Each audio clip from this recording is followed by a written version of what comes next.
સ્વામિનારાયણ। વાલા ભક્તો, ભાવ સુધરે તો ભવ સુધરે। ભાવના એક શક્તિ છે, ભાવના એક ભક્તિ છે અને ભાવના એ આપણા માટે દિવ્ય ઉર્જાના ને શક્તિની દાતા છે। માટે સુખી થવું હોય તો ભાવના સુધારો। જેમ પ્રકાશ થાય તો અંધારું જાય, એમ ભાવના શુદ્ધ થાય તો આપણા અજ્ઞાનનું અંધારું ટળી જાય। માટે ભાવના સુધરે તો ભવ સુધરે। ભાવનાની મોટી તાકાત છે।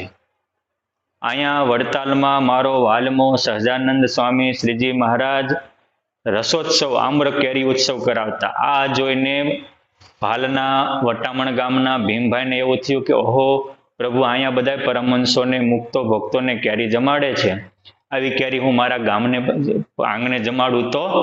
ગરીબ સ્થિતિ હતી, એમની આર્થિક સ્થિતિ નાજુક હતી, પણ ભાવનારૂપી સમૃદ્ધિ બહુ જ સમૃદ્ધ હતી। અહીંથી 2 મણ કેરીઓ લઈ અને વડતાલ ચરોતર વિસ્તારની 2 મણ કેરીનો ટોપલો લઈ માથે ઉપાડીને પોતાના ગામમાં ગયા। સ્વામિનારાયણ ભગવાન જ્યારે વડતાલથી ગઢપુર તરફ જતા હતા, વટામણ ગામના પાદરમાં લીમડા નીચે સરસ મજાના એક ઝાડ નીચે ઊભા રહ્યા। એ વખતે ભીમભાઈ આવીને કહે છે કે હે નાથ, આપ મારા આંગણે આવો, ગરીબની ઝૂંપડી પાવન કરો। સ્વામિનારાયણ ભગવાન કહે છે કે 250 ઉપરાંત પરમહંસો છે, 300-400 હરિભક્તો છે, એટલા બધા સંઘના માણસો તારા ઘરે કેમ સમાય? ભીમભાઈ કહે છે કે પ્રભુ, મારે જમાડવાની ભાવના છે। મહારાજ કે તારે જમાડવાની ભાવના કેરીઓની છે, થાળ થાય એવી તારી પરિસ્થિતિ નથી, હું તારા દિલની ભાવનાને સમજું છું, માટે તું કેરીનો ટોપલો અહીં લેતો આવ। ભીમભાઈ કેરીનો ટોપલો લઈ અને આવ્યા। ભગવાન સ્વામિનારાયણે માણકી ઘોડી ઉપર બેઠા બેઠા કેરી હાથમાં લીધી, 2 કેરી હાથમાં લઈ અને મહારાજ જમવા માંડ્યા। જમતા જાય ને વખાણતા જાય કે સુરા ખાચર શું કેરી, આની આગળ તો મધ પણ ફેંકવું પડે, અરે સાકર પણ આટા મારે, જાણે કે અમૃતનો આસ્વાદ આવતો હોય એવી આ અલૌકિક કેરી છે। સુરા ખાચર કે વાત થાય છે, મોટી મોટી વાતો કરે, ખાય એને ખબર પડે, એકલા ખાવ છો ને હમણાં આજ વખાણ કરો છો, કંઈક આપો તો મેળ ખાય।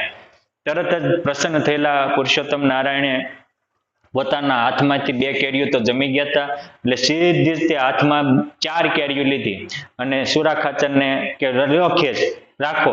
સુરા ખાચરે 4 કેરીઓ લીધી। મહારાજ કે જો ચાખો, કે ના મહારાજ, પંક્તિ ભેદનું મોટું પાપ, મને એકને આપો ને સંઘવાળા રહી જાય તો બધા એમ કે પંક્તિ ભેદ કર્યું, એનું પાપનું પ્રાયશ્ચિત મારે કરવાનો ક્યાં ટાઈમ છે? માટે કૃપા કરો, હવને આપો તો ખવાય, એકલા ખાય એને ગાલ પચોળા થાય, ગુજરાતી કહેવત છે। માટે પ્રભુ બધાને આપો। રીજેલા મારો નાથ રાજેશ્વર સ્વામિનારાયણ ભગવાન રાજી થઈને બધા સંઘના 700 ઉપરાંત ભક્તો સંતો હતા, બધાને 4-4 કેરીઓ આપી। એ 2 મણ કેરીમાંથી આટલાને 4-4 કેરીઓ આપી, તો પણ કેરીમાં ટોપલામાં કેરીઓ બચી। મહારાજ કે બધા આઈને જ જમી જાઓ, ભૂખ્યા તો હતા જ તે, બધાએ ત્યાં રસ્તામાં કેરીઓ જમ્યા અને પછી કેરીઓના ગાંઠલા આજુબાજુમાં નાખ્યા।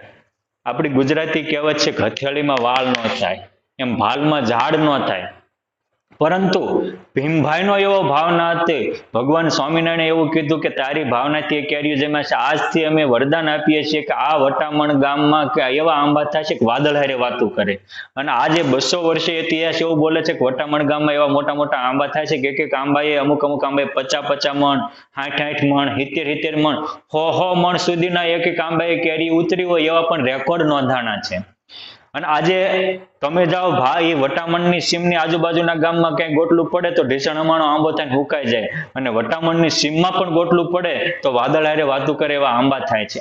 આ થતી ભાવનાની તાકાત। ભીમભાઈના દિલમાં શુદ્ધ ભાવ હતો તો એની ભાવના સ્વીકારી અને આ ભગવાને આખી જમીનના તત્વ બદલી નાખ્યા। જેમ વટામણની જમીનના તત્વ બદલી નાખ્યા, એ જ રીતે આપણે પણ જો ભાવના શુદ્ધ રાખશું તો આપણા દિલના તત્વો પણ ભગવાન બદલી નાખશે અને નિત્ય આપણા હૈયામાં હરિવર રમતો થઈ જાય છે। આ વડતાલ ધામ છે, આ વડતાલ ધામમાં એના સ્વામિનારાયણ ભગવાનને બાથમાં ઘાલીને પધરાવેલા હરિકૃષ્ણ મહારાજ છે। આ હરિકૃષ્ણ મહારાજે રામ પ્રતાપભાઈને મૂર્તિમાંથી પ્રગટ થઈને 271 વાર દર્શન દીધા છે। આ એ હરિકૃષ્ણ મહારાજ છે કે છાણીના તેજાભાઈ, નાનદાસભાઈ વગેરે આવતા અને જ્યાં ભગવાન સ્વામિનારાયણ વચનામૃત બોલ્યા એ વચનામૃત જે મંદિરના ચોકમાં ઓટો છે ત્યાં લીમડો હતો, ત્યાં રહીને ભજન કરતા અને પ્રાર્થના કરતા હતા. તો એમની ભાવના પૂરી કરવા સ્વામિનારાયણ ભગવાન 777 વાર એને દર્શન દીધા છે અને ત્યાં એમને હાર પહેરાવ્યો છે. આ ભાવનાની તાકાત છે. આ વડતાલની પરમહંસોની ધર્મશાળા છે, તેમાં હરિહરિયાનંદ સ્વામી ભજન કરવા બેસે અને પ્રેમથી માનસીમાં ગદગદ ભાવે જોડાઈ જાય, આંખમાંથી સોધાર આંસુડા વહે, ત્યારે ભગવાન સ્વામિનારાયણ હરિકૃષ્ણ મહારાજ ત્યાં હરિહરિયાનંદ સ્વામી પાસે જાય ધર્મશાળામાં, એના આંસુડા રોશે અને કહે છે કે સાધુરામ, બધા પરમહંસો જમી રહ્યા, તું ભૂખ્યો છે, હાલ હું તને જમાડવા આવું. પ્રેમથી પરમાત્માને પોકારતા, ભાવથી જોડાઈ જતા તો હરિવાર આંસુ લૂસવા આવતા હતા, હરિવાર પ્રગટ થઈને દર્શન આપતા હતા. એના હરિકૃષ્ણ મહારાજ છે. આજે પણ કોઈ હેતથી પોકારે, ઊંચા સ્વરે ગદગદ ભાવથી પોકારે, આર્તનાદથી પોકારે તો નાભીનો નાદ આ સ્વામિનારાયણ ભગવાન સાંભળે છે. આજે પણ એવા ભક્તોના આંસુ લૂસવા આવે છે અને એને સુખથી ભરે છે. માટે જે ભાવથી રામપ્રતાપભાઈ જોડાતા, જે ભાવથી સાણીના તેજાભાઈ પોકારતા હતા, જે ભાવથી હરિહરિયાનંદ સ્વામી સ્વામિનારાયણ ભગવાનને સંભાળતા હતા, એ જ ભાવથી, એ જ દિવ્યતાથી આપણે જો ભગવાનને સ્વીકારશું, સંભાળશું અને પોકારશું તો પુરુષોત્તમ નારાયણ આપણા પણ મનોરથ 100% પૂરા કરશે, કરશે ને કરશે. એક સીધી બાબત છે, સૌને સમજાય એવી બાબત છે. તમે ગ્રહસ્થ ભક્ત હો અને તમારે ત્યાં કોઈ પણ પ્રકારની જે જાજી અનાજ વગેરે પદાર્થ હોય, મોલાત હોય, એ મોલાત તમે કયા સમયે કાઢો તો પૈસા પ્રગટે? તો જ્યારે ભાવ ઊંચો ચડે એ વખતે તમે કપાસિયા હોય તો કપાસિયા, કે હીરા હોય તો હીરા, કે XYZ વસ્તુ હોય, એ ભાવ ચડે ને વેચો તો ખીચામાં પૈસા પ્રગટે. એમ અંતરમાં ભાવ ચડે, સદભાવ ચડે, દિવ્ય ભાવ ચડે અને એ વખતે ભગવાનને પોકારીએ તો હરિયામાં પુરુષોત્તમ નારાયણ પ્રગટ થાય. અને જે અનુભૂતિ હરિહરિયાનંદ સ્વામીને થઈ હતી, જે અનુભૂતિ તેજાભાઈને થતી હતી, જે અનુભૂતિ રામપ્રતાપભાઈને થતી હતી, જે અનુભૂતિનો આજે 200 વર્ષે દસ્તાવેજી પુરાવો છે ભીમભાઈને થઈ હતી, એ જ અનુભૂતિના માલિક આપણે પણ બની જઈએ. માટે હંમેશા પરસ્પર પ્રેમ ભાવ, સદભાવ વધારતા રહીએ. કેમ? જે ભાવ સુધરે તો ભવ સુધરે. જય સ્વામિનારાયણ.